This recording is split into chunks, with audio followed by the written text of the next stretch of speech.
Hi everyone, ಸಮಗ್ರ ಅರ್ಥಶಾಸ್ತ್ರದ ಎರಡನೆಯ ಅಧ್ಯಾಯ ಆಗಿರುವಂತಹ ರಾಷ್ಟ್ರೀಯ ವರಮಾನ. ಈ ಒಂದು ಅಧ್ಯಾಯದಿಂದ ಬರುವಂತಹ ಮೂರು ವೆರಿ ಇಂಪಾರ್ಟೆಂಟ್ ಟಾಪಿಕ್ಸ್ಗಳು. ಸೊ ಉತ್ಪನ್ನ ವಿಧಾನ, ವೆಚ್ಚದ ವಿಧಾನ, ವರಮಾನದ ವಿಧಾನ.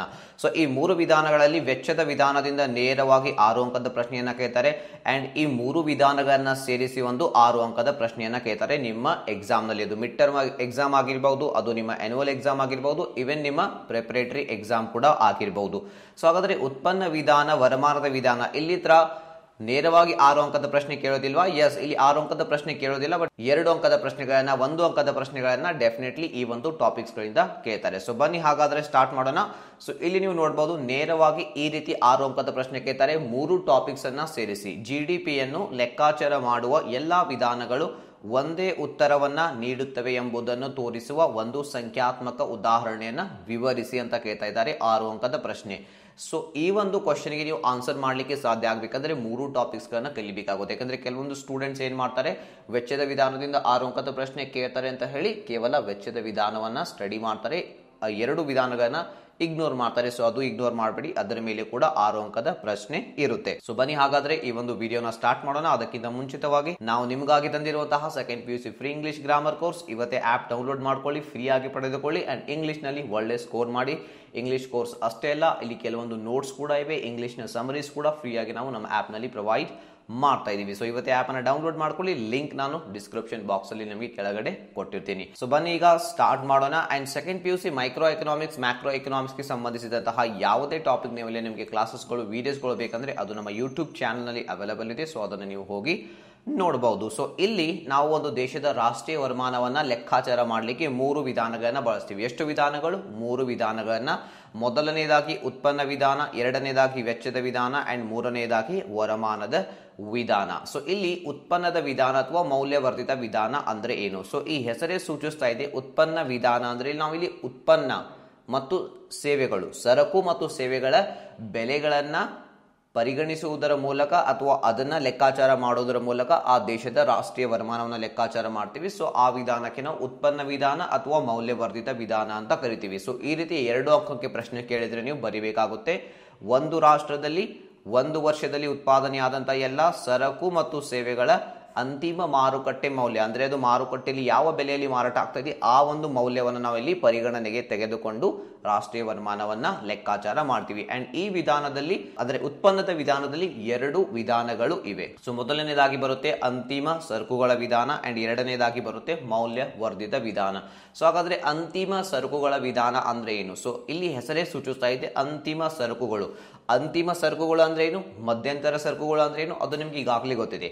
ಸೊ ಆ ವಿಡಿಯೋ ನೀವು ನೋಡಿಲ್ಲ ಅಂದ್ರೆ ಹೋಗಿ ನೋಡಿ, ನಮ್ಮ ಯೂಟ್ಯೂಬ್ ಚಾನಲ್ ನಲ್ಲಿ ಅದು ಅವೈಲೇಬಲ್ ಇದೆ. ಸೊ ಅಂತಿಮ ಸರಕುಗಳ ವಿಧಾನ ಅಂದ್ರೆ ಈ ಒಂದು ವಿಧಾನದಲ್ಲಿ ಒಂದು ದೇಶದಲ್ಲಿ ಅಥವಾ ಒಂದು ರಾಷ್ಟ್ರದಲ್ಲಿ ಉತ್ಪಾದನೆ ಆಗಿರುವಂತಹ ಎಲ್ಲ ಅಂತಿಮ ಸರಕು ಮತ್ತು ಸೇವೆಗಳು, ಮಧ್ಯಂತರ ಸರಕುಗಳಲ್ಲ, ಎಲ್ಲ ಅಂತಿಮ ಸರಕು ಮತ್ತು ಸೇವೆಗಳ ಮೌಲ್ಯವನ್ನ, ಬೆಲೆಯನ್ನ ಕೂಡಿಸುವುದರ ಮೂಲಕ ನಾವು ಏನ್ ಮಾಡ್ತೀವಿ, ಒಂದು ರಾಷ್ಟ್ರದ ರಾಷ್ಟ್ರೀಯ ವರಮಾನವನ್ನ ಕಂಡುಹಿಡಿತೀವಿ. ಸೊ ಇದಕ್ಕೆ ನಾವು ಅಂತಿಮ ಸರಕುಗಳ ವಿಧಾನ. ಸೊ ನೆನ್ಪಿಟ್ಕೊಳ್ಳಿ, ಅಂತಿಮ ಸರಕು ಮತ್ತು ಸೇವೆಗಳ ಮಾರುಕಟ್ಟೆ ಮೌಲ್ಯವನ್ನ ಇಲ್ಲಿ ನಾವು ಏನ್ ಮಾಡ್ತೀವಿ, ನಿರ್ಧರಿಸ್ತೀವಿ ಅಥವಾ ಅದನ್ನ ಕೂಡಿಸುವುದರ ಮೂಲಕ, ಲೆಕ್ಕಾಚಾರ ಮಾಡುವುದರ ಮೂಲಕ ಆ ಒಂದು ದೇಶದ ರಾಷ್ಟ್ರೀಯ ವರಮಾನವನ್ನ ಕಂಡುಹಿಡಿತೀವಿ. ಅಂದ್ರೆ ಈಗ ಭಾರತ ದೇಶ ಇದೆ, ಭಾರತ ದೇಶದಲ್ಲಿ ಸರಕುಗಳು ಉತ್ಪಾದನೆ ಆಗ್ತಾ ಇವೆ, ಸೇವೆಗಳು ಉತ್ಪಾದನೆ ಆಗ್ತಾ ಇವೆ. ಅಲ್ಲಿ ಉತ್ಪಾದನೆ ಆಗ್ತಾ ಇರುವಂತಹ ಎಲ್ಲ ಅಂತಿಮ ಸರಕು, ಎಲ್ಲ ಅಂತಿಮ ಸೇವೆಗಳ ಬೆಲೆಯನ್ನ ಕೂಡಿಸುವುದರ ಮೂಲಕ ನಾವು ರಾಷ್ಟ್ರೀಯ ವರಮಾನವನ್ನ ಕಂಡುಹಿಡಿಯಬಹುದು. ಈಗ ಬರೋಣ ನಮ್ಮ ಎರಡನೆಯ ವಿಧಾನ, ಮೌಲ್ಯವರ್ಧಿತ ವಿಧಾನ. ಉತ್ಪನ್ನ ವಿಧಾನ ಮೇನ್, ಅದರಲ್ಲಿ 2 ಟೈಪ್ಸ್ ಇವೆ, ಒಂದು ಅಂತಿಮ ಸರಕುಗಳ ವಿಧಾನ, ಎರಡನೇದಾಗಿ ಮೌಲ್ಯವರ್ಧಿತ ವಿಧಾನ. ಸೊ ಇಲ್ಲಿ ಮೌಲ್ಯವರ್ಧಿತ ವಿಧಾನ ಅಂದ್ರೆ ಇಲ್ಲಿ ನೋಡಿ, ಒಂದು ಸರಕು ಇದೆಯಲ್ಲ, ಆ ಸರಕು ಉತ್ಪಾದನೆಯಾಗಿ ಅದು ರೆಡಿ ಆಗಿ ಗ್ರಾಹಕನಿಗೆ ತಲುಪಬೇಕಂದ್ರೆ ಅದು ಬೇರೆ ಬೇರೆ ಹಂತಗಳು, ಅಂದ್ರೆ ಬೇರೆ ಬೇರೆ ವ್ಯಕ್ತಿಗಳ ಮೂಲಕ ಅದು ಹಾದು ಹೋಗುತ್ತೆ. ಸೊ ಅಂದ್ರೆ ಉದಾಹರಣೆಯಾಗಿ ತೆಗೆದುಕೊಳ್ಳಿ, ನಾವು ಬಟ್ಟೆ, ಶರ್ಟ್ ಗಳನ್ನ ಮಾರಾಟ ಮಾಡ್ತಾ ಇದೀವಿ. ಶರ್ಟ್ ಅದು ಮೊದಲು ರೈತ ಹತ್ತಿಯನ್ನು ಉತ್ಪಾದನೆ ಮಾಡ್ತಾನೆ, ನಂತರ ಅದು ಉತ್ಪಾದಕನ ಬಳಿ ಹೋಗುತ್ತೆ, ಉತ್ಪಾದಕ ಹತ್ತಿಯನ್ನು ಬಳಸಿಕೊಂಡು ಅವನು ಬಟ್ಟೆಯನ್ನು ರೆಡಿ ಮಾಡ್ತಾನೆ, ನಂತರ ಆ ಬಟ್ಟೆ ಏನಾಗುತ್ತೆ, ಗ್ರಾಹಕನಿಗೆ ತಲುಪುತ್ತೆ. ಅದು ಬೇರೆ ಬೇರೆ ಹಂತಗಳ ಮೂಲಕ ಹಾದೋಗುತ್ತೆ. ಸೊ ಈ ಹಂತಗಳಲ್ಲಿ ಅದರ ಬೆಲೆ ಇದೆಯಲ್ಲ, ಅದು ಹೆಚ್ಚಾಗ್ತಾ ಹೋಗುತ್ತೆ. ಸೊ ಅದಕ್ಕೆ ನಾವೇನಂತೀವಿ, ಮೌಲ್ಯವರ್ಧನೆ ಅಂತ ಕರಿತೀವಿ. ಇಂಗ್ಲಿಷ್ ನಲ್ಲಿ ಅದಕ್ಕೆ ವ್ಯಾಲ್ಯೂ ಎಡಿಷನ್ ಅಂತ ಹೇಳ್ತೀವಿ, ಶಾರ್ಟ್ ಫಾರ್ಮ್ ಬಳಸ್ತೀವಿ VA, ವ್ಯಾಲ್ಯೂ ಎಡಿಷನ್. ಬೇರೆ ಬೇರೆ ಹಂತಗಳಲ್ಲಿ ಅದರ ಮೌಲ್ಯ ಹೆಚ್ಚಾಗ್ತಾ ಹೋಗುತ್ತೆ. ಸೊ ಆ ಹೆಚ್ಚಾಗ್ತಾ ಇರುವಂತಹ ಮೌಲ್ಯವರ್ಧನೆಯನ್ನ ಸೇರಿಸಿ ಒಂದು ರಾಷ್ಟ್ರದ ರಾಷ್ಟ್ರೀಯ ವರಮಾನವನ್ನು ಲೆಕ್ಕಾಚಾರ ಮಾಡುವಂತ ವಿಧಾನವನ್ನು ನಾವು ಮೌಲ್ಯವರ್ಧಿತ ವಿಧಾನ ಅಂತ ಕರಿತೀವಿ. ಇದಕ್ಕೆ ಒಂದು ಉದಾಹರಣೆ ಕೂಡ ನಿಮಗೆ ಕೊಡ್ತೀನಿ, ಅಂದಾಗ ನಿಮಗೆ ಇದು ಸುಲಭವಾಗಿ ಅರ್ಥ ಆಗುತ್ತೆ. ಅರ್ಥ ಮಾಡಿಕೊಂಡ್ರೆ ನೀವೇ ಇದಕ್ಕೆ ಆನ್ಸರ್ ಬರೀಬಹುದು. ಸರಕುಗಳು ಅಂತಿಮ ಉತ್ಪನ್ನಗಳಾಗಿ ಗ್ರಾಹಕರ ಕೈಗೆ ತಲುಪುವವರೆಗೆ ವಿವಿಧ ಹಂತಗಳಲ್ಲಿ ಹಾದೋಗುತ್ತೆ. ಸೊ ಅಲ್ಲಿ ಅವುಗಳ ಬೆಲೆ ಏನಾಗುತ್ತೆ, ಮೌಲ್ಯವರ್ಧನೆ ಹೆಚ್ಚಾಗ್ತಾ ಹೋಗುತ್ತೆ. ಸೊ ಅದನ್ನು ನಾವು ಕೂಡಿಸುವುದರ ಮೂಲಕ ಏನ್ ಮಾಡ್ತೀವಿ, ರಾಷ್ಟ್ರೀಯ ವರಮಾನ ಕಂಡುಹಿಡಿತೀವಿ. ಸೊ ಅದಕ್ಕೆ ಮೌಲ್ಯವರ್ಧಿತ ವಿಧಾನ ಅಂತ ಕರಿತೀವಿ. ಸೊ ಇಲ್ಲಿ ಮೌಲ್ಯವರ್ಧನೆ ಕಂಡುಹಿಡಿಯಲಿಕ್ಕೆ ಈ ಸೂತ್ರವನ್ನ ಬಳಸ್ತೀವಿ. Value addition is equal to ಮಾರಾಟ ಮೈನಸ್ ಮಧ್ಯಂತರ ಸರಕುಗಳು. ಅಂದ್ರೆ ಯಾವ ಬೆಲೆಗೆ ಮಾರಾಟ ಆಗಿದೆ, ಸೊ ಅದರಲ್ಲಿ ಮೈನಸ್ ಮಾಡಿ ಮಧ್ಯಂತರ ಸರಕುಗಳು. ಸೊ ಆ ಹಂತದ ಮೌಲ್ಯವರ್ಧನೆ ನಿಮಗೆ ಸಿಗುತ್ತೆ. ಅರ್ಥ ಆಗ್ತಾ ಇಲ್ವಾ? ಉದಾಹರಣೆ ನೋಡಿ, ಈಗ ಅರ್ಥ ಆಗುತ್ತೆ. ಸೊ ಇಲ್ಲಿ ಒಬ್ಬ ರೈತ ಇದ್ದಾನೆ, ಒಬ್ಬ ಉತ್ಪಾದಕ ಇದ್ದಾನೆ. ಸೊ ಇಲ್ಲಿ ಮಾರಾಟದ ಬೆಲೆ, ಇಲ್ಲಿ ಮೌಲ್ಯವರ್ಧನೆಯನ್ನು ನಾವು ತೋರಿಸ್ತಾ ಇದ್ದೀವಿ. ರೈತ ಹತ್ತಿಯನ್ನು ಉತ್ಪಾದನೆ ಮಾಡ್ತಾನೆ, ಯಾವುದೇ ಮಧ್ಯಂತರ ಸರಕು ಬಳಕೆ ಮಾಡೋದಿಲ್ಲ. ಸೊ ತಾನು ಉತ್ಪಾದನೆ ಮಾಡಿರುವಂತಹ ಹತ್ತಿಯನ್ನು 50 ರೂಪಾಯಿಗೆ ಮಾರಾಟ ಮಾಡ್ತಾನೆ. ಯಾರಿಗೆ? ಉತ್ಪಾದಕನಿಗೆ. ಉತ್ಪಾದಕ ಹತ್ತಿ ತೆಗೆದುಕೊಳ್ತಾನೆ, ಕೆಲವೊಂದು ಕಾರ್ಮಿಕರನ್ನ ಬಳಸಿಕೊಂಡು ಅದನ್ನ ಒಂದು ಪ್ರಾಪರ್ ಬಟ್ಟೆಯಾಗಿ ಅಂತಿಮ ಸರಕನ್ನಾಗಿ ಅದನ್ನ ರೆಡಿ ಮಾಡ್ತಾನೆ. ಸೊ ರೆಡಿ ಮಾಡಿ ಅದನ್ನ 200 ರೂಪಾಯಿಗೆ ಮಾರಾಟ ಮಾಡ್ತಾನೆ. ಸೊ ಈಗ ಮೌಲ್ಯವರ್ಧನೆ ಎಷ್ಟಾಯಿತು? ಇಲ್ಲಿ ರೈತನ ಬಳಿ ಇದ್ದಾಗ ಅದರ ಮೌಲ್ಯವರ್ಧನೆ 50 ರೂಪಾಯಿ. ಸೊ ಮೌಲ್ಯವರ್ಧನೆ ಯಾವ ರೀತಿ ಕಂಡು ಹಿಡಿದ್ವಿ? ಮಾರಾಟ ಪ್ಲಸ್ ಮೈನಸ್ ಮಧ್ಯಂತರ ಸರಕುಗಳು. ರೈತ ಮಾರಾಟ ಮಾಡಿರೋದು 50 ರೂಪಾಯಿಗೆ, ಮಧ್ಯಂತರ ಸರಕು ಏನು ಬಳಸಿಲ್ಲ. ಸೊ ಹಾಗಾದ್ರೆ ಅವನ ಮೌಲ್ಯವರ್ಧನೆ ಎಷ್ಟಾಯಿತು? 50 ರೂಪಾಯಿ. ಅಂಡ್ ದೆನ್ ಅದು ಉತ್ಪಾದಕನ ಬಳಿ ಬಂತು ಹತ್ತಿ. ಸೊ ಅದನ್ನ ಅವನು ಒಂದು ಬಟ್ಟೆಯನ್ನ, ಶರ್ಟ್ ಅನ್ನ ರೆಡಿ ಮಾಡಿ 200 ರೂಪಾಯಿಗೆ ಮಾರಾಟ ಮಾಡಿದ. ಸೊ ಈಗ ಇಲ್ಲಿ 200 ಇದು ಮಾರಾಟದ ಬೆಲೆ, ಮಧ್ಯಂತರ ಸರಕು ಇವನು 50 ರೂಪಾಯಿ ಕೊಟ್ಟು ಹತ್ತಿಯನ್ನ ಖರೀದಿ ಮಾಡಿದ್ದಾನೆ ಉತ್ಪಾದಕ. ಸೊ ಅದನ್ನ ನಾವಿಲ್ಲಿ ಮೈನಸ್ ಮಾಡಿದ್ರೆ ಇದು ಆಗುತ್ತೆ 150 ರೂಪಾಯಿ. ಇದು ಇವನ ಮೌಲ್ಯವರ್ಧನೆ. ಸೊ ಇದು 2 ಹಂತಗಳ ಮೂಲಕ ಹಾದು ಹೋಗಿ ಗ್ರಾಹಕನಿಗೆ ತಲುಪ್ತಾ ಇದೆ ಬಟ್ಟೆ, ಹೌದಾ? ಸೊ ಹಾಗಾದ್ರೆ ಇಲ್ಲಿ ಮೊದಲನೇ ಹಂತದಲ್ಲಿ ಮೌಲ್ಯವರ್ಧನೆ ಎಷ್ಟಿತ್ತು? 50 ರೂಪಾಯಿ. ಎರಡನೇ ಹಂತದಲ್ಲಿ ಮೌಲ್ಯವರ್ಧನೆ 150 ರೂಪಾಯಿ. ಸೊ ಇದು ಎರಡನ್ನ ಕೂಡಿಸಿದ್ರೆ ಇದು ಆಗುತ್ತೆ 200 ರೂಪಾಯಿ. ಈ ರೀತಿ ನಾವು ಮೌಲ್ಯವರ್ಧನೆಯನ್ನ ಕೂಡಿಸುವುದರ ಮೂಲಕ ಏನ್ ಮಾಡ್ತೀವಿ, ಒಂದು ದೇಶದ ರಾಷ್ಟ್ರೀಯ ಆದಾಯವನ್ನ, ರಾಷ್ಟ್ರೀಯ ವರಮಾನವನ್ನ ಲೆಕ್ಕಾಚಾರ ಮಾಡಬಹುದು. ಅದಕ್ಕೆ ನಾವು ಮೌಲ್ಯವರ್ಧಿತ ವಿಧಾನ ಅಂತ ಕರಿತೀವಿ. ಎರಡನೇದಾಗಿ ಬರುತ್ತೆ ಎರಡನೇ ವಿಧಾನ. 3 ವಿಧಾನಗಳಿವೆ. ಉತ್ಪನ್ನದ ವಿಧಾನ, ಅದರಲ್ಲಿ 2 ಸಬ್ ಪಾಯಿಂಟ್ಸ್. ಒಂದು ಅಂತಿಮ ಸರಕುಗಳ ವಿಧಾನ, ಎರಡನೇದಾಗಿ ಮೌಲ್ಯವರ್ಧಿತ ವಿಧಾನ. ಅಂಡ್ ಎರಡನೆಯ ಮೇನ್ ಪಾಯಿಂಟ್ ಅಥವಾ ಮೇನ್ ವಿಧಾನ ಬರುತ್ತೆ ವೆಚ್ಚದ ವಿಧಾನ.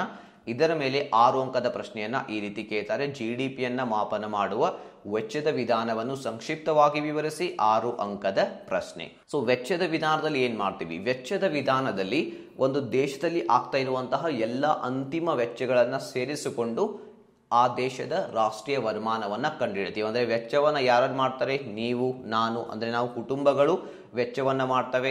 ಅಂಡ್ ಉದ್ಯಮ ಘಟಕಗಳು ಕೂಡ ವೆಚ್ಚವನ್ನ ಮಾಡ್ತವೆ. ಉದ್ಯಮ ಘಟಕಗಳು ತಮಗೆ ಬೇಕಾಗಿರುವಂತಹ ಬಂಡವಾಳ ಸರಕು ಖರೀದಿ ಮಾಡಲಿಕ್ಕೆ ವೆಚ್ಚವನ್ನ ಮಾಡ್ತವೆ.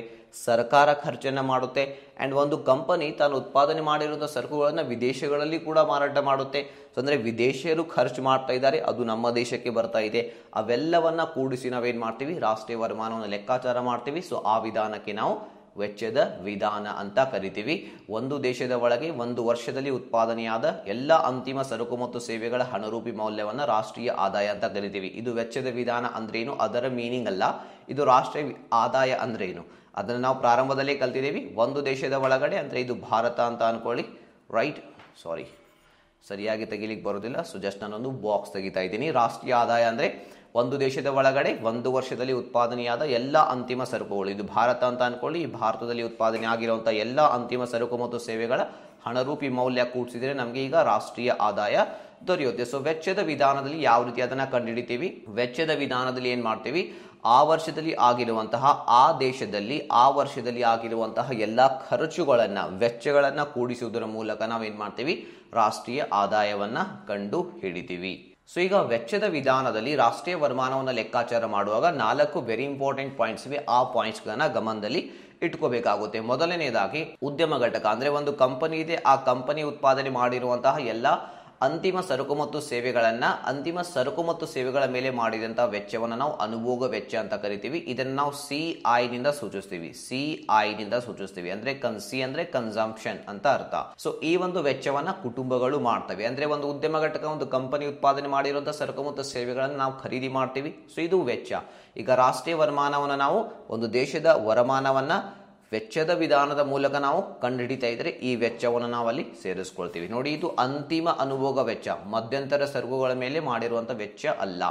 ಅಂಡ್ ಎರಡನೆಯ ಪಾಯಿಂಟ್ ಒಂದು, ಈಗ ಕಂಪನಿ ಸೇಮ್ ಒಂದು ಕಂಪನಿ ಇದೆ, ಈ ಕಂಪನಿ ಬಂಡವಾಳ ಸರಕುಗಳನ್ನು ಕೂಡ ಉತ್ಪಾದನೆ ಮಾಡುತ್ತೆ. ಸೊ ಆ ಬಂಡವಾಳ ಸರಕುಗಳನ್ನ ಇತರೆ ಉದ್ಯಮ ಘಟಕಗಳು, ಬೇರೆ ಕಂಪನೀಸ್ಗಳು, ಬೇರೆ ಉದ್ಯಮ ಘಟಕಗಳು ಖರೀದಿ ಮಾಡ್ತವೆ, ಅಂದ್ರೆ ಅವರು ಕೂಡ ವೆಚ್ಚವನ್ನ ಮಾಡ್ತಾ ಇದ್ದಾರೆ. ಸೊ ಆ ವೆಚ್ಚವನ್ನ ನಾವು ಕೂಡಿಸ್ಕೊಳ್ತೀವಿ, ಅದಕ್ಕೆ ನಾವು ಹೂಡಿಕೆ ವೆಚ್ಚ ಅಂತ ಕರಿತೀವಿ. ಅದನ್ನು ನಾವು ಈ ರೀತಿ ಸೂಚಿಸ್ತೀವಿ, ಐ ಈ ರೀತಿ ನಾವು ಇದನ್ನ ಸೂಚಿಸ್ತೀವಿ. ಎರಡನೆಯ ಪಾಯಿಂಟ್. ಇನ್ನು ಎರಡು ಪಾಯಿಂಟ್ಸ್ಗಳು ಇವೆ. ಸೊ ಇಲ್ಲಿ ನೆನಪಿಟ್ಕೊಳ್ಳಿ, ಕೇವಲ ನಾವು ಅಂತಿಮ ಸರಕುಗಳ ಮೇಲೆ ಮಾಡಿರುವಂತಹ ವೆಚ್ಚಗಳನ್ನ ಮಾತ್ರ ಪರಿಗಣನೆಗೆ ತೆಗೆದುಕೊಳ್ತೀವಿ, ಮಧ್ಯಂತರ ಸರಕುಗಳ ಮೇಲಿನ ವೆಚ್ಚವನ್ನ ಇಲ್ಲಿ ಕೂಡಿಸಿಕೊಳ್ಳುವುದಿಲ್ಲ. ಅಂಡ್ ಮೂರನೆಯ ಪಾಯಿಂಟ್, ಈ ಉದ್ಯಮ ಘಟಕ, ಅಗೇನ್ ಉದ್ಯಮ ಘಟಕ ಅಂದ್ರೆ ಇಲ್ಲಿ ಕಂಪನಿ, ಈ ಉದ್ಯಮ ಘಟಕ ಉತ್ಪಾದನೆ ಮಾಡಿರುವಂತಹ ಸರಕು ಮತ್ತು ಸೇವೆಗಳ ಮೇಲೆ ಸರ್ಕಾರವು ಕೂಡ ವೆಚ್ಚವನ್ನ ಮಾಡುತ್ತೆ.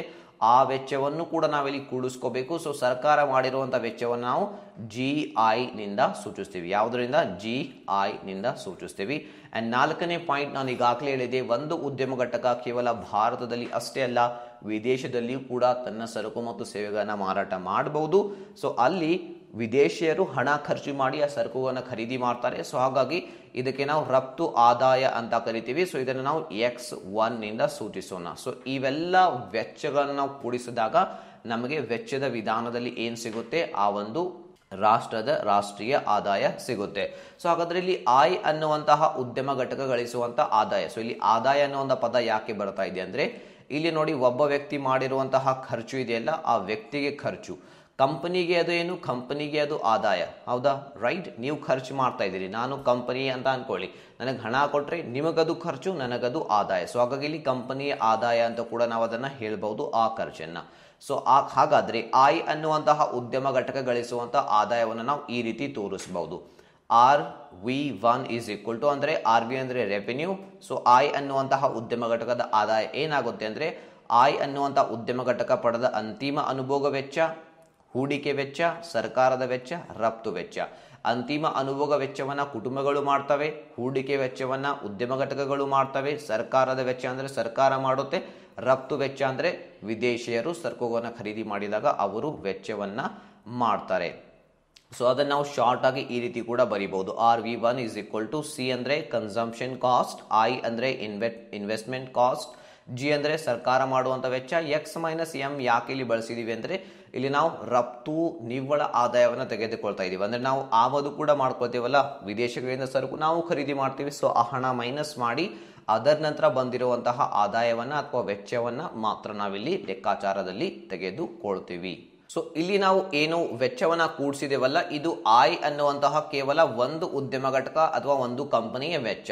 ಆದರೆ ಒಂದು ದೇಶದಲ್ಲಿ ಬಹಳಷ್ಟು ಕಂಪನಿಗಳು ಇರುತ್ತೆ. ಸೊ ಎಷ್ಟಿರುತ್ತೆ ಎಕ್ಸಾಕ್ಟ್ಲಿ ಅದು ನಮಗೆ ಗೊತ್ತಿಲ್ಲ. ಸೊ ನಾವಿಲ್ಲಿ N ಸಂಖ್ಯೆಗಳಷ್ಟು ಉದ್ಯಮಗಳು ಇವೆ ಅಂತ ಅನ್ಕೊಳ್ತಾ ಇದೀವಿ ಒಂದು ದೇಶದಲ್ಲಿ. ಸೊ ಹಾಗಾದ್ರೆ ಇಲ್ಲಿ ರಾಷ್ಟ್ರೀಯ ವರಮಾನ ಏನಾಗುತ್ತೆ? ಆ ಎಲ್ಲಾ ಉದ್ಯಮ ಘಟಕಗಳ ವೆಚ್ಚವನ್ನ ನಾವು ಕೂಡಿಸಿದ್ರೆ, ಆ ಎಲ್ಲಾ ಉದ್ಯಮ ಘಟಕಗಳು ಪಡೆದುಕೊಳ್ತಾ ಇರುವಂತಹ ವೆಚ್ಚ, ಅದಕ್ಕೆ ನಾವು ಆದಾಯ ಅಂತ ಕೂಡ ಹೇಳ್ಬಹುದು. ಅದೆಲ್ಲವನ್ನ ಕೂಡಿಸಿದ್ರೆ ನಮ್ಗೆ ಏನ್ ಸಿಗುತ್ತೆ? ಆ ಒಂದು ದೇಶದ ರಾಷ್ಟ್ರೀಯ ವರಮಾನ ಸಿಗುತ್ತೆ. ಸೊ ಅಂದ್ರೆ GDP ಅಂದ್ರೆ ಏನಿಲ್ಲಿ? GDP ಅಂದ್ರೆ ಆರ್ಥಿಕತೆಯಲ್ಲಿ, ಅಂದ್ರೆ ದೇಶದಲ್ಲಿ, ಭಾರತ ಅಂತ ಅನ್ಕೊಳ್ಳಿ, ದೇಶದಲ್ಲಿ ಎಲ್ಲ ಉದ್ಯಮ ಘಟಕಗಳು ಪಡೆದುಕೊಳ್ಳುವಂತಹ ಎಲ್ಲಾ ವೆಚ್ಚಗಳ ಒಟ್ಟು ಮೊತ್ತ ಅವರಿಗೆ ಬರ್ತಾ ಇದೆ, ನಮ್ಮ ಕಡೆಯಿಂದ ವೆಚ್ಚ ಆಗ್ತಾ ಇದೆ ಅಂದ್ರೆ ಅದು ಅವರಿಗೆ ಆದಾಯ. ಸೊ ಅನುಭೋಗ ವೆಚ್ಚ, ಸರ್ಕಾರದಿಂದ ಬರ್ತಾ ಇರುವಂತಹ ವೆಚ್ಚ, ಹೂಡಿಕೆ ವೆಚ್ಚ, ರಫ್ತು ವೆಚ್ಚ, ಎಲ್ಲಾ ಕಂಪನಿಗಳಿಗೆ ಸಿಕ್ಕಿರುವಂತಹ ವೆಚ್ಚಗಳನ್ನ ಒಟ್ಟುಗೂಡಿಸಿದ್ರೆ ವೆಚ್ಚದ ವಿಧಾನದ ಮೂಲಕ ಆ ಒಂದು ದೇಶದ ರಾಷ್ಟ್ರೀಯ ಆದಾಯವನ್ನ ನಾವಿಲ್ಲಿ ಕಂಡುಹಿಡಿಯಬಹುದು. ಅದನ್ನ ಈ ರೀತಿ ನಾವು ತೋರಿಸಬಹುದು. ಎಲ್ಲಾ ಕಂಪನಿಗಳ ವೆಚ್ಚಗಳನ್ನು ಕೂಡಿಸಿದಾಗ GDP is equal to sigma N I is equal to 1, RV1 is equal to C plus I plus G plus X minus M. X minus M ಅಂದ್ರೆ ಇಲ್ಲಿ ವಿದೇಶಗಳಿಂದ ಬಂದಿರುವಂತಹ ನಿವ್ವಳ ಆದಾಯ. ಸೊ ನಿವ್ವಳ ಆದಾಯ ಅಂದ್ರೆ ನಾವು ಬೇರೆ ದೇಶದಿಂದ ಸರಕು ಖರೀದಿ ಮಾಡಿದಾಗ ನಮ್ಮ ಹಣನು, ನಮ್ಮ ಖರ್ಚು ಅಲ್ಲಿ ಹೋಗುತ್ತೆ, ಅದನ್ನ ಮೈನಸ್ ಮಾಡಿ ಅಡಿಷನಲಿ ಎಷ್ಟು ಬಂದಿದೆ ಅದನ್ನ ಮಾತ್ರ ಇಲ್ಲಿ ಲೆಕ್ಕಾಚಾರದಲ್ಲಿ ತೆಗೆದುಕೊಳ್ತೀವಿ. ಸೊ ಅದನ್ನ ಈ ರೀತಿ ನಾವು ತೋರಿಸ್ತೀವಿ, X ಮೈನಸ್ M ಅಂತ ಹೇಳಿ. ಸೊ ಈ ರೀತಿ ನಾವು ವೆಚ್ಚದ ವಿಧಾನದ ಮೇಲೆ 6 ಅಂಕದ ಪ್ರಶ್ನೆ ಕೇಳಿದಾಗ ಉತ್ತರವನ್ನ ಬರೀಬೇಕಾಗುತ್ತೆ. ತುಂಬಾ ಸಿಂಪಲ್ ಇದು. 4 ವೆರಿ ಇಂಪಾರ್ಟೆಂಟ್ ಪಾಯಿಂಟ್ಸ್ ಇಲ್ಲಿ: ಅನುಭೋಗದ ವೆಚ್ಚ, ಹೂಡಿಕೆ ವೆಚ್ಚ, ಸರ್ಕಾರದ ವೆಚ್ಚ ಅಂಡ್ ರಫ್ತು ವೆಚ್ಚ. ಈ 4 ಪಾಯಿಂಟ್ಸ್ ಗಳ ಮೇಲೆ ವಿವರಣೆ ಬರೀಬೇಕು. ಕೊನೆಯಲ್ಲಿ ಈ ರೀತಿ ನೀವು ಅವರಿಗೆ ಬರೆದು ಇದನ್ನ ತೋರಿಸಬೇಕು. ಅಂದಾಗ ನಿಮಗೆ 6 ಅಂಕ ಸಿಗುತ್ತೆ. ಈಗ ನಾವು ಅರ್ಥ ಮಾಡ್ಕೋಣ ವರಮಾನದ ವಿಧಾನ. ಸೊ ವರಮಾನದ ವಿಧಾನದಲ್ಲಿ ನಾವು ಏನ್ ಮಾಡ್ತೇವೆ ಅಂದ್ರೆ, ಉತ್ಪಾದನಾಂಗಗಳು ಅಂದ್ರೆ ನಿಮ್ಗೆ ಈಗಾಗಲೇ ಗೊತ್ತಿದೆ. ಉತ್ಪಾದನಾಂಗಗಳು ಯಾವುವು? ಭೂಮಿ, ಬಂಡವಾಳ, 4 ಉತ್ಪಾದನಾಂಗಗಳು ಇವೆ. ಅಂಡ್ ಮೂರನೇದಾಗಿ ಶ್ರಮ, ಅಂಡ್ ನಾಲ್ಕನೆಯದಾಗಿ ಸಂಘಟನೆ. ಹೌದಾ, ಇವು 4 ಉತ್ಪಾದನಾಂಗಗಳು. ಸೊ ಈ ದೇಶದಲ್ಲಿರುವಂತಹ ಈ ಎಲ್ಲಾ ಉತ್ಪಾದನಾಂಗಗಳು ಪಡೆದುಕೊಳ್ಳುವಂತಹ ಆದಾಯವನ್ನ ಸೇರಿಸುವುದರ ಮೂಲಕ ನಾವು ಏನ್ ಮಾಡ್ತೀವಿ, ಒಂದು ದೇಶದ ರಾಷ್ಟ್ರೀಯ ವರಮಾನವನ್ನ ಲೆಕ್ಕಾಚಾರ ಮಾಡ್ತೀವಿ. ಸೊ ಈಗ ನಿಮ್ಗೆ ಈಗಾಗಲೇ ಗೊತ್ತಿದೆ, ಇಲ್ಲಿ ಭೂಮಿ ಅನ್ನುವಂತಹ ಈ ಉತ್ಪಾದನಾಂಗಕ್ಕೆ ನಾವು ಏನ್ ಕೊಡ್ತೀವಿ, ನಾವು ಇದಕ್ಕೆ ಕೊಡ್ತೀವಿ ಗೇಣಿಯನ್ನ, ಅದಕ್ಕೆ ನೀವು ಬಾಡಿಗೆ ಅಂತ ಹೇಳ್ಬಹುದು. ಬಂಡವಾಳಕ್ಕೆ ನಾವು ಬಡ್ಡಿಯನ್ನ ಕೊಡ್ತೀವಿ. ಅಂದ್ರೆ ಇದು ಒಂದು ರೀತಿ ಆದಾಯ. ಭೂಮಿಗೆ ಸಿಗ್ತಾ ಇರುವಂತಹ ಗೇಣಿ ಅದು ಆದಾಯ, ಬಂಡವಾಳಕ್ಕೆ ಸಿಗ್ತಾ ಇರುವಂತಹ ಬಡ್ಡಿ ಅದು ಆದಾಯ, ಶ್ರಮ, ವ್ಯಕ್ತಿಗಳು ಕೆಲಸ ಮಾಡ್ತಾ ಇದ್ರೆ ಅವ್ರಿಗೆ ಕೂಲಿ ಸಿಗುತ್ತೆ, ಅದು ಅವರ ಆದಾಯ. ಸಂಘಟನೆ ಅಂದ್ರೆ ಈ ಉದ್ಯಮ ಘಟಕಗಳಿಗೆ ಲಾಭ ಸಿಗುತ್ತೆ. ಈ ಎಲ್ಲ ಆದಾಯಗಳನ್ನ ಸೇರಿಸುವುದರ ಮೂಲಕ ಕೂಡ ನಾವು ರಾಷ್ಟ್ರೀಯ ವರಮಾನವನ್ನ ಕಂಡುಹಿಡಿಯಬಹುದು. ಸೊ ಆ ವಿಧಾನಕ್ಕೆ ನಾವೇನಂತ ಕರಿತೀವಿ, ವರಮಾನದ ವಿಧಾನದ ಮೂಲಕ ರಾಷ್ಟ್ರೀಯ ವರಮಾನದ ಲೆಕ್ಕಾಚಾರ ಅಂತ ನಾವಿಲ್ಲಿ ಕರಿತೀವಿ. ಸೊ ಇಲ್ಲಿ ನಾವು ಗೇಣಿ ಇದೆಯಲ್ಲ, ಗೇಣಿಯನ್ನ ನಾವು ಈ ರೀತಿ ಆರ್ ನ ಮೂಲಕ ತೋರಿಸ್ತೀವಿ, ಬಡ್ಡಿಯನ್ನ ಐ ನ ಮೂಲಕ, ಐ ಏನಂದ್ರೆ ಇಂಟ್ರೆಸ್ಟ್ ಅಂತ ಅರ್ಥ, ಕೂಲಿ ಇದೆಯಲ್ಲ ಕೂಲಿಯನ್ನ ವೇಜಸ್, ಡಬ್ಲ್ಯೂ ನಿಂದ, ಲಾಭವನ್ನ ಪಿ ಪ್ರಾಫಿಟ್ ನಿಂದ. ಸೊ ಹಾಗಾದ್ರೆ ಇಲ್ಲಿ GDP ಅಥವಾ ರಾಷ್ಟ್ರೀಯ ವರಮಾನ ಅಂದ್ರೆ R plus interest plus wages plus profit. ಈ ರೀತಿ ನಾವು ಇದನ್ನ ಕೂಡಿಸುವುದರ ಮೂಲಕ ಒಂದು ದೇಶದ ರಾಷ್ಟ್ರೀಯ ವರಮಾನವನ್ನು ಲೆಕ್ಕಾಚಾರ ಮಾಡಬಹುದು. ಇದು ಕೂಡ ಸಿಂಪಲ್. ಇದರ ಮೇಲೆ 2 ಅಂಕದ ಪ್ರಶ್ನೆಯನ್ನ 1 ಅಂಕದ ಪ್ರಶ್ನೆ ಕೇಳ್ತಾರೆ. ಬಟ್ ಆ 6 ಅಂಕದ ಪ್ರಶ್ನೆಗೆ ಆನ್ಸರ್ ಮಾಡಬೇಕಂದ್ರೆ ಇದು ಅರ್ಥ ಮಾಡಿಕೊಳ್ಳುವುದು ವೆರಿ ಇಂಪಾರ್ಟೆಂಟ್. ಸೊ ಈಗ ಈ 3 ವಿಧಾನಗಳ ಮೇಲೆ 6 ಅಂಕದ ಪ್ರಶ್ನೆ ಈ ರೀತಿ ಕೇಳ್ತಾರೆ. GDP ಯನ್ನು ಲೆಕ್ಕಾಚಾರ ಮಾಡುವಂತಹ ಎಲ್ಲಾ ವಿಧಾನಗಳು ಅಂದ್ರೆ 3 ವಿಧಾನಗಳು, ಉತ್ಪನ್ನ ವಿಧಾನ, ವೆಚ್ಚದ ವಿಧಾನ, ವರಮಾನದ ವಿಧಾನ, ಈ 3 ವಿಧಾನಗಳು ಒಂದೇ ಉತ್ತರವನ್ನು ನೀಡ್ತವೆ ಅನ್ನುವಂತಹ ಒಂದು ಉದಾಹರಣೆ ಕೊಟ್ಟು, ಸಂಖ್ಯಾತ್ಮಕ ಉದಾಹರಣೆ ಕೊಟ್ಟು ಅದನ್ನ ಪ್ರೂವ್ ಮಾಡಿ ತೋರಿಸಿ ಅಂತ ಕೇಳ್ತಾ ಇದ್ದಾರೆ. ಇದು 6 ಅಂಕದ ಪ್ರಶ್ನೆ. ಸೊ ಹಾಗಾದ್ರೆ ಬನ್ನಿ, ಮೊದಲು ನಾವಿಲ್ಲಿ ಒಂದು ಉದಾಹರಣೆಯನ್ನು ತೆಗೆದುಕೊಳ್ಳೋಣ. ಅದಕ್ಕಿಂತ ಮುಂಚಿತವಾಗಿ ಈ ಪ್ರಶ್ನೆಗೆ ನೀವು ಆನ್ಸರ್ ಬರೆಯುವಾಗ ಯಾವ ರೀತಿ ಇಂಟ್ರಡಕ್ಷನ್, ಪರಿಚಯ ಅದೆಲ್ಲ ಯಾವ ರೀತಿ ಬರೀಬೇಕು ಅದು ವೆರಿ ಇಂಪಾರ್ಟೆಂಟ್. ತುಂಬಾ ಜನ ಸ್ಟೂಡೆಂಟ್ಸ್ ನನಗೆ ಕೇಳ್ತಾರೆ, ಇಂಟ್ರಡಕ್ಷನ್ ಅಲ್ಲಿ ಏನ್ ಬರೀಬೇಕು ಸರ್, ಕನ್ಕ್ಲೂಷನ್ ಅಲ್ಲಿ ಏನ್ ಬರೀಬೇಕು ಅಂತ ಹೇಳಿ. ಸೊ ನಿಮ್ಮ ಉತ್ತರವನ್ನ ಈ ರೀತಿ ನೀವು ಪ್ರಾರಂಭ ಮಾಡಬಹುದು. GDP ಅಂದ್ರೆ ಏನು? ಒಂದು ದೇಶದಲ್ಲಿ ಒಂದು ವರ್ಷದಲ್ಲಿ ಉತ್ಪಾದನೆ ಆಗಿರುವಂತಹ ಎಲ್ಲಾ ಸರಕು ಮತ್ತು ಸೇವೆಗಳ ಹಣರೂಪಿ ಮೌಲ್ಯವನ್ನ ದೇಶೀಯ ಉತ್ಪನ್ನ ಅಂತ ಕರಿತೀವಿ.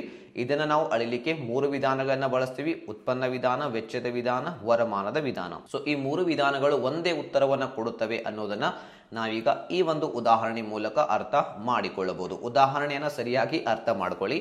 ಇಲ್ಲಿ ಎ ಮತ್ತು ಬಿ ಅನ್ನುವಂತಹ 2 ಉದ್ಯಮ ಘಟಕಗಳು ಇವೆ. ಎ ಉದ್ಯಮ ಘಟಕ ಏನ್ ಮಾಡುತ್ತೆ, ಯಾವುದೇ ಕಚ್ಚಾ ಸರಕನ್ನ ಬಳಸದೆ 50 ರೂಪಾಯಿ ಬೆಲೆ ಬಾಳುವಂತಹ ಹತ್ತಿಯನ್ನ ಉತ್ಪಾದನೆ ಮಾಡುತ್ತೆ. ಏನ್ ಮಾಡುತ್ತೆ? 50 ರೂಪಾಯಿ ಬೆಲೆ ಬಾಳುವಂತಹ ಹತ್ತಿಯನ್ನ ಉತ್ಪಾದನೆ ಮಾಡುತ್ತೆ.